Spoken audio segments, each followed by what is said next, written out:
Olá, bem-vindo a todos. Nesse vídeo nós vamos estudar sobre fotografia para justamente o público de vocês, o público de pintores. Eu vou mostrar como os conceitos básicos de fotografia e vou mostrar como vocês podem aplicar no trabalho, no dia a dia de vocês. Eu sou Andréa Moraes, sou especialista em negócios digitais, mas sou fotógrafa também.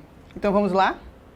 Começando agora, o nosso tema é como usar a fotografia a favor do seu trabalho. Porque exatamente, nesse momento que nós estamos e daqui para frente cada vez mais, vamos utilizar a fotografia e o vídeo para promover nosso trabalho. E nada melhor você registrar o seu talento e deixar público nas redes sociais. Então vamos dividir essa apresentação em 3 blocos, tá? O primeiro bloco, nós vamos conversar sobre o conceito básico de fotografia, sobre como está o seu ambiente, o ambiente a ser fotografado, e você faz parte do cenário. Vamos tratar isso bem cautelosamente para a gente produzir uma fotografia bastante interessante. E o primeiro ponto que eu queria falar para vocês é justamente que a fotografia, ela começa com um planejamento. Exatamente, ela não começa com um clique, ela começa eu planejando o que eu quero demonstrar, representar na hora que meu público, que no caso são seus clientes, vão estar olhando e assistindo a fotografia. Tá bom? Lembra, o seu trabalho vai representar muito o desejo e o sonho de ver uma casa decorada, uma casa renovada. E quando você contrata um serviço de pintura, você está mudando aquele ambiente para trazer bem-estar e conforto. E é na fotografia que você vai representar tudo isso. Vamos lá? Conceitos básicos de fotografia. A fotografia, se a gente olhar a palavra, ela já é muito explicativa. É foto e escrita, ou seja, a imagem escrita com a luz. E aqui a gente colocou como fotografia é escrita com luz. E perceba, essa escrita ela pode ser, a luz ela pode desenhar ou ela pode deformar. Exatamente. Você tem que ter esse cuidado. A luz pode fazer o seu trabalho ser ressaltado ou pode prejudicar. A gente vai ver como isso acontece, como evitar que isso passe com você no seu dia a dia na hora que estiver fotografando o seu trabalho. Aqui nós vamos tratar exatamente do foco, enquadramento, profundidade de campo e mais algumas informações que são conceitos gerais da fotografia, que se aplica tanto em câmeras profissionais como também em celular.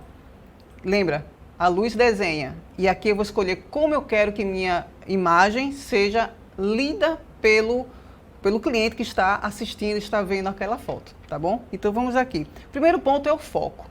E no celular você percebe que toda vez que você vai fotografar ou filmar, tem um quadradinho, você posiciona o celular, eu vou demonstrar aqui com o meu, você seleciona o celular e você, na hora que posiciona para fotografar, você pode dar um clique na tela. Esse clique é o foco. Você vai decidir onde quer que fique mais nítido aquela imagem. Então você vai escolher o ponto da fotografia, vai clicar na tela e ele vai ali, vai dar o foco. Isso, em geral ele vai ficar com um quadradinho verde, dizendo que ok, o foco está bem marcado, tá bem? Outro ponto importante é o enquadramento. Enquadramento é quando eu decido o que eu quero dar ênfase na fotografia. Por exemplo, você vai estar vendo aí na tela que essa foto de representação, ela tem um cachorrinho, ele tem um casal e o litoral mais à frente. O que acontece? Eu decidi que eu queria mostrar na foto esse cenário todo. A minha escolha foi antes do clique. Eu olhei a cena e decidi, eu quero dar ênfase no cachorrinho, colocar o casal em destaque, mais um pouco a fundo, e o litoral eu quero representar onde eles estão, eu quero mostrar o cenário que está, certo? E aí vem a profundidade de campo. Isso, no conceito mais rápido aqui pra gente, é quando eu decido as camadas de leitura da foto. Então vamos observar de novo a imagem. O cachorrinho, ele está no primeiro plano, eu quero chamar atenção para ele, o foco está nele. Eu cliquei na tela do celular, marquei o quadradinho verde, e ficou bastante nítido, sem contar que eu ainda coloquei ele no primeiro plano da foto. Primeira coisa que eu vejo é o cachorrinho, porque isso eu escolhi na hora que fotografei. Gente, essa foto não foi eu que fiz, tá? Mas é só para representar aqui pra gente. No segundo plano, eu deixei desfocado para dar um efeito visual atrativo e profissional o casal, mas incluí o cenário por trás. Isso foi uma escolha, o planejar da foto é o que vai definir o que você vai representar no seu trabalho para o seu cliente quando estiver assistindo. Vamos à frente. Regra de composição. Isso é extremamente importante, é o que define a leitura da fotografia. Então vamos aqui, veja que interessante. Nós temos a regra dos terços. Essa regra, ela define exatamente os pontos áureos, os pontos principais de uma fotografia. Quando eu quero destacar, quando eu quero fazer que o olhar, direcionar o olhar do meu público, do meu cliente, eu quero destacar o ponto aqui no carro, eu quero destacar o grupo de amigos e eu quero destacar também a paisagem e a estrada lá atrás. Então eu centralizo, certo? E condiciono o visual dentro dos pontos áureos, que são a regra dos textos. Como é que você faz isso no celular? No seu aparelho, você vai em configurações e marca para deixar a linha de grade. Vai estar quadriculado e justamente na convergência onde tem os pontos aqui amarelinhos, onde as linhas se cruzam, esses são os pontos áureos. Então, se eu quero destacar o grupo, eu posiciono aqui e eu direciono o olhar de quem está assistindo a foto. Muito bacana, né? Linhas. Eu posso usar as linhas, e principalmente para vocês que trabalham muito com fachada, eu posso trabalhar a lateral das fachadas dos prédios e das casas para dar um desenho na fotografia e conduzir. Perceba, essa imagem que está aparecendo da jovem, ela está em primeiro plano, mas eu faço um desenho, eu sigo as retas com a fachada do prédio para dar direcionamento do meu visual. Então, eu olho primeiro para a jovem e depois eu sou direcionada pelas setas, certo? Imaginárias na fachada, onde eu quero mostrar um cenário atrás.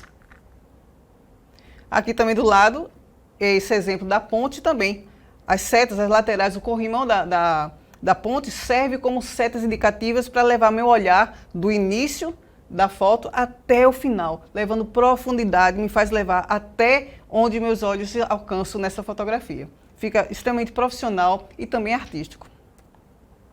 Simetria e centralizado, isso daí também é uma escolha. Eu defino que objetos eu quero trabalhar com simetria, no caso do rapaz, que ele também está levando o traço lateral das linhas, conduzindo o caminho que ele está, como também eu escolho centralizado, que no caso da jovem, eu centralizei ela no meio do cenário. Então, do lado direito, do lado esquerdo tem os barcos e eu escolhi fazer centralizado. Se eu quisesse dar mais profundidade, essa foto, eu colocaria mais para uma das laterais e daria continuidade da fotografia, mostrando mais um pouco o cenário.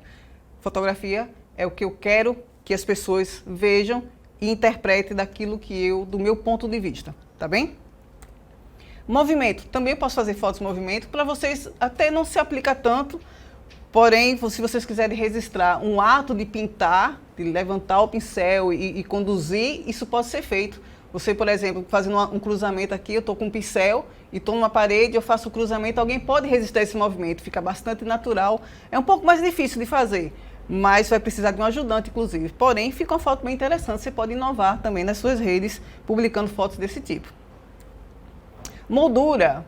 E aí você pode pensar, nossa, onde é que tem um quadro aqui para ter uma moldura? Mas, na verdade, é o efeito de moldura que a gente provoca numa foto. Quando, nessa fachada aqui, eu utilizei as árvores, as folhas das árvores, eles fazem uma moldura contornando a fachada da casa. Então, você pode usar a vegetação do local que você está trabalhando e já analisar. Você chega numa casa e fala assim, olha, tem uma árvore bacana, tem um jardim bacana, tem plantas que caem, né, do teto. Isso você pode aproveitar na sua fotografia para ilustrar o seu trabalho. O seu trabalho está aplicado em uma parede, em uma fachada, em uma porta. Ok, mas as pessoas que assistem estão vendo um cenário decorado onde elas vão conviver com suas famílias, com seus amigos. Então, portanto, o seu trabalho é extremamente fundamental que seja registrado com esse detalhe de riqueza aqui, para ilustrar uma foto bem produzida. Planos, a gente falou um pouco aqui rapidamente, mas eu vou destacar agora. Você também pode escolher plano geral e um plano médio. Perceba, o nosso objeto aqui são as jovens, então elas estão no plano geral, onde elas não estão em destaque, elas estão inseridas no próprio cenário. Como isso pode acontecer? Você atravessando de um lado da calçada e fotografando a casa da frente. Isso é um plano geral, onde você pega toda a fachada da casa ou do prédio. Em geral, prédios até 6 andares, você fotografa bem com o celular. Senão, você pode utilizar alguns recursos, como a foto panorâmica, por exemplo, tá? Com o celular invertido. Plano médio, aí sim, eu já aproximo e geralmente ele é do joelho para cima do objeto principal, no caso aqui das jovens. No caso de uma fachada ou de uma sala, você pode definir, fotografar com plano médio. Mas como eu posso tirar esse parâmetro do que é médio, do que é um plano geral? Por exemplo, se você tiver um sofá, na sala, você pode fotografar do encosto do sofá para cima. Você aí consegue ter um plano médio. Se você tiver algum ponto de referência, como uma caqueira, uma planta ou um quadro, você pode estabelecer esse enquadramento, tá bem? Close é aquela foto muito próxima, que no caso de vocês não se aplica tanto, a não ser que vocês queiram registrar a foto de vocês com o trabalho já finalizado ou iniciando o trabalho. Porque perceba, não é só fotografar a parede em si, a fachada, a porta, o portão, o cenário como um todo, mas também vocês precisam fazer parte da fotografia em vários momentos. A gente vai tratar disso num bloco mais à frente. Aqui nós temos também o primeiro e segundo plano. Por quê? A jovem está no primeiro plano, porque eu faço o olhar caminhar primeiro para ela, e depois o segundo plano, quando eu mostro o cenário do restaurante atrás. Então isso é muito importante para a gente compor a nossa foto. Não ter só foto de close, não ter só foto de movimento, ou só foto de plano 1 e 2. A variação vai fazer a sua rede social e o seu catálogo de portfólio ficar mais atrativo. Como está o ambiente a ser fotografado? Isso é um ponto muito interessante. Se você for no Google e pesquisar fotos de construção, nossa, fica difícil entender o que está acontecendo ali, porque é material, é papel, é cartolinas, é papelão, tintas e tudo muito espalhado. Eu sei que na dinâmica do trabalho de vocês é assim mesmo que acontece, mas na hora de registrar, aí merece a gente dar aquela caprichada. Então eu trouxe essa foto aqui para vocês.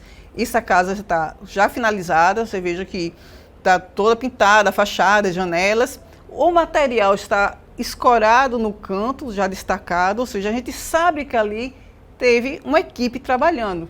Mas perceba, uma equipe organizada. Certo? Durante o trabalho isso não é pouco provável que aconteça, mas na hora de fotografar, deixa assim a área organizada, só deixa aqui o equipamento organizado, a gente sabe que trabalha com esse tipo, com escada, com mangueira, com balde, deixa no canto organizado. E um detalhe importante, sabe esse brilho que está aqui na calçada dessa casa? Esse brilho ele não vem do sol, esse brilho é água. Joga um pouco de água na calçada, certo? Se você for fotografar mais no finalzinho da tarde, fica interessantíssimo, porque vai refletir, justamente refletiu aqui o detalhe da porta. Tenho quase certeza que você não percebeu isso, mas sim, jogar um pouco de água na calçada, além de deixar o ambiente limpo, deixa trazer um reflexo interessante para a sua fotografia. Tá ficando bonito esse trabalho, não tá não? Você faz parte do cenário, claro. Planejar a fotografia, lembra? Foi a primeira coisa que eu falei. Então planejar, só, olha, eu quero ser fotografado na hora que começa a obra, e aí eu estou com a camisa da empresa, e se eu não tenho a camisa da empresa, eu crio um próprio fardamento para mim mesmo, olha, um padrão. Aqui eu deixei aqui sugerido, certo? Um boné, macacão, camiseta, mas algo que você seja reconhecido pela sua própria vestimenta, o seu uniforme de trabalho. E você escolhe, olha, no início do trabalho eu vou fazer minha foto, e no decorrer do desenvolvimento do trabalho eu vou fazer as etapas de aplicação, por exemplo, aplicação de textura, aplicação de outra cor, o descascar da tinta. Eu vou pegar trechos desse trabalho, da produção em si, e também vou ser fotografado ao final. E aí você de novo, né, cria um ambiente mais adequado, com uma apresentação pessoal muito interessante e profissional. Isso vai fazer muita diferença, sabe por quê? Porque poucos se preocupam com isso. E você terá destaque na hora que você começar a pensar dessa forma. E aqui encerramos o primeiro bloco, e já já eu volto com mais dicas de como fotografar com o celular.